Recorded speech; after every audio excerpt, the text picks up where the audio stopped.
تو بیدروس بادشاہ اللہ کی بارگاہ میں دعا کر رہا تھا، مولا کوئی ایسی نشانی بتا دے کہ جس نشانی کو دیکھ کر کے یہ قوم ایمان لے آئے۔ تو اس بادشاہ کی دعا پر اصحاب کہف جو 300 سال سے سو رہے تھے، اللہ نے ان کو دوبارہ اٹھایا۔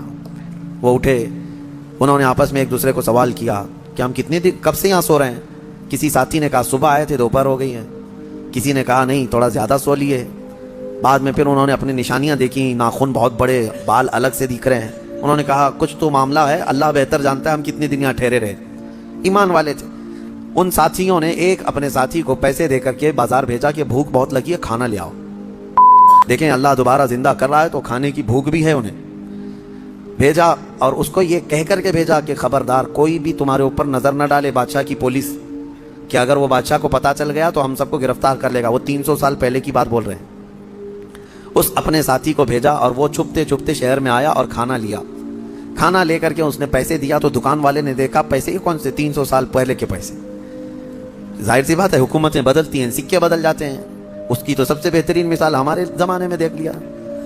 آپ لوگوں کو تو یہ سب سمجھانے کی ضرورت نہیں، پرانی 500 کی نوٹ کہاں ہیں، 1000 کی نوٹ کہاں ہیں۔ حکومتیں جب چاہیں ڈی مونیٹائزیشن کرتی رہتی ہیں۔ بہرحال تو وہ سکے جو ہے دیکھ کر کے دکان والے نے پوچھا تھا اچھا وہ چاندی اور سونے کے ہوا کرتے تھے، پوچھا کہ یہ تمہارے ہاتھ کہاں سے آئے؟ کہا یہ میرے اپنے پیسے ہیں۔ دکان والا امانت دار تھا، اس نے دکان میں کھڑا کیا اور جا کے پولیس کو خبر کر دیا۔ پولیس کو خبر کر دیا اور کہا کہ میرے پاس ایک ایسا آدمی آیا ہے، لگتا ہے اس کے ہاتھ میں کوئی پرانا خزانہ ہاتھ میں آیا ہے، لہذا اسی لیے میں آ کر کے تم کو خبر دے رہا ہوں۔ اس زمانے کا کوئی بہترین ٹپر ہوگا، وہ جا کر کے پولیس کو پہلے سے ٹپ دے دیا۔ ہیں بہت سارے لوگ، اور مجھے تو افسوس اس بات کا ہوتا ہے کہ ہم پر یہ بلیم بھی کرتے ہیں کچھ بڑے لوگ کہ آپ کے محلے ٹپروں سے بھرے ہوئے ہیں، یعنی پولیس کو کہ مخبر جاسوس مسلمان محلوں میں بہت بھرے ہوئے ہیں۔ یہ سب دوسرے لوگ ہم سے کہتے بھی ہیں، خاص کئی لوگ اسی کام میں صبح و شام کر رہے ہیں۔ اب تو لوگوں کو شرم بھی نہیں آتی، فخر سے کالر چوڑا کر کے بولتے ہیں ہاں ٹپ دیتے ہیں، جاسوسی کرتے ہیں۔ کس کی؟ مسلمانوں کی۔ اللہ انہیں ہدایت عطا فرمائے۔ تو وہ بیچارہ دکان والا پولیس کو جو جا کر کے خبر کر دیا، پولیس پوری آ گئی بادشاہ کی، لیکن کون سے؟ اب کے بادشاہ کی، بیدروس کی۔ یہ اصحاب کہف میں سے جو لے کے کھانا لینے آئے تھے ان کو پکڑ لیا، کہا کہ تمہارے پاس یہ پیسے کہاں سے آئے؟ کہا یہ میرے اپنے پیسے ہیں، میرے اور بھی ساتھی وہاں انتظار کر رہے ہیں۔ بادشاہ کے سامنے لے کر کے حاضری پیشی کر دی پولیس نے۔ بادشاہ نے پوچھا یہ کیا ہے، کہاں سے آئے ہو؟ انہوں نے اپنا واقعہ بتایا۔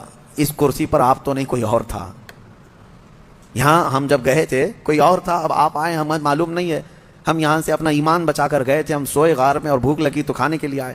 بیدروس کو معلوم تھا کہ ایک دقیانوس بادشاہ کے ظلم سے کچھ لوگ شہر چھوڑ کر گئے تھے اور ان کے غار پر دیوار بنا کر ان کی قبر بنا دی گئی تھی۔ جیسے ہی بیدروس کو یہ پتا چلا کہ ان میں سے کوئی آیا ہے، کرسی چھوڑ کر اٹھا اور کہا لے چلو مجھے تمہارے ساتھیوں کے پاس۔ بادشاہ اپنی فوج کے ساتھ نکل پڑا اس غار کے پاس جہاں یہ لوگ سوئے تھے۔ اب غار میں موجود دوسرے ساتھیوں نے دیکھا تو کہنے پکڑا گیا ہمارا ساتھی، دیکھو پوری پولیس کے ساتھ آ رہا ہے۔ لیکن جب بادشاہ آیا دیکھا ان اصحاب کہف کو، دیوار پر ان کی پوری تاریخ بھی موجود ہے اور یہ زندہ سلامت بیٹھے ہوئے ہیں۔ سارے بادشاہ کے ساتھ پوری قوم جتنی تھی سب کے سب اللہ کی بارگاہ میں سجدے میں گر گئے کہ ہم ایمان لاتے ہیں مولا تو قادر مطلق ہے، 300 سال کی نیند کے بعد کسی بھی انسان کو جب اٹھا سکتا ہے تو مرے ہوئے راکھ میں گئے ہوئے انسان کو بھی اٹھانے پر اللہ تو قدرت رکھتا ہے۔ بے شک مولا میرا قادر ہے، اور اسی لیے رب تعالیٰ نے قرآن میں فرمایا منہا خلقناکم وفیہا نعیدکم ومنہا نخرجکم تارۃ اخری۔ پتہ ہے یہ ہم دعا کہاں پڑھتے ہیں؟ ولیمے میں، کھانا کھانے کے وقت، قبرستان میں مٹی دینے کے وقت۔ ہاں کیوں پڑھتے ہیں؟ اس کا مطلب یہ ہے اللہ فرماتا ہے ہم نے اسی سے تمہیں پیدا کیا، مٹی سے، اسی سے ہم نے تمہیں پیدا کیا اور اسی میں ہم تم کو لے جائیں گے اور اسی سے ہم تم کو دوبارہ اٹھائیں گے۔ مٹی دینے کے وقت ہر ایک کو یہ احساس ہونا چاہیے میں اسی سے پیدا ہوا ہوں، اسی میں جاؤں گا اور اسی سے پھر اٹھایا جاؤں گا۔ تو سارے سجدہ ریز ہوئے، ایمان لائے، اور پھر اصحاب کہف واپس اپنے غار میں گئے، پھر سو گئے، اور پھر ان کو لمبی نیند آئی، اور ایسی نیند آئی کہ آج تک سو رہے ہیں۔ حدیث پاک میں وہ ابھی بھی سو رہے ہیں۔ قیامت کے قریب اللہ ان پر صرف موت طاری کرے گا، ورنہ ابھی تک وہ سو رہے ہیں، اور ہر عاشورہ محرم کی 10ویں تاریخ کو وہ کروڑ بھی بدلتے ہیں۔ اصحاب کہف آج بھی سو رہے ہیں اپنے غار میں، اور قرآن میں اللہ نے فرمایا ان کے غار کو اللہ نے ایسا رکھا ہے کہ سورج بھی ان کے غار کے اوپر سے نہیں جاتا، سورج کی تیز روشنیاں ان کے اوپر نہیں آتی، وہ غار اوپر سے چھپا ہوا نہیں ہے، وہ کھلے میدان میں سوئے ہیں۔ سورج جب ان کے غار کے اوپر سے جاتا ہے تو دائیں ہو جاتا ہے یا بائیں ہو جاتا ہے،